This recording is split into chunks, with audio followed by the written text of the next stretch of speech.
Colonial Costs is a digital media installation that uses the viewer's body as an interface to visually represent the impact of colonialism on Indigenous people in North America.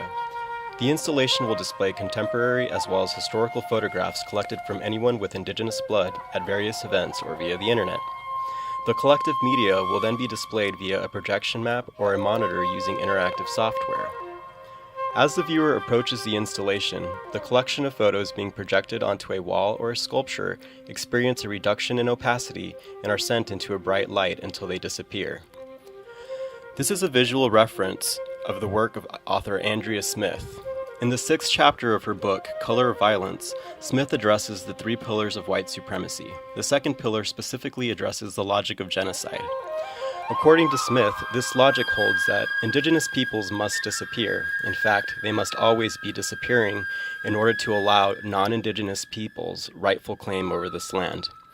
Through this logic of genocide, non-native peoples then become the rightful inheritors of all that was Indigenous: land, resources, Indigenous spirituality, or even culture.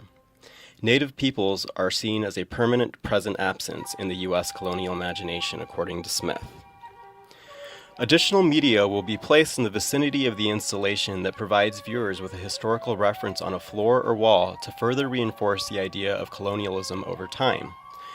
A map will be juxtaposed with photographs that shows the growth of the nation from the year 1750 up to the year 2000. The media can be displayed on a prepared 2D or 3D sculpture provided the venue is dark enough. If lighting is a problem, however, the media can easily be displayed using a monitor that could accommodate brighter lighting situations. The media will require the use of a camera that could be candidly placed anywhere in the room so that it follows the position of a viewer in relation to the media.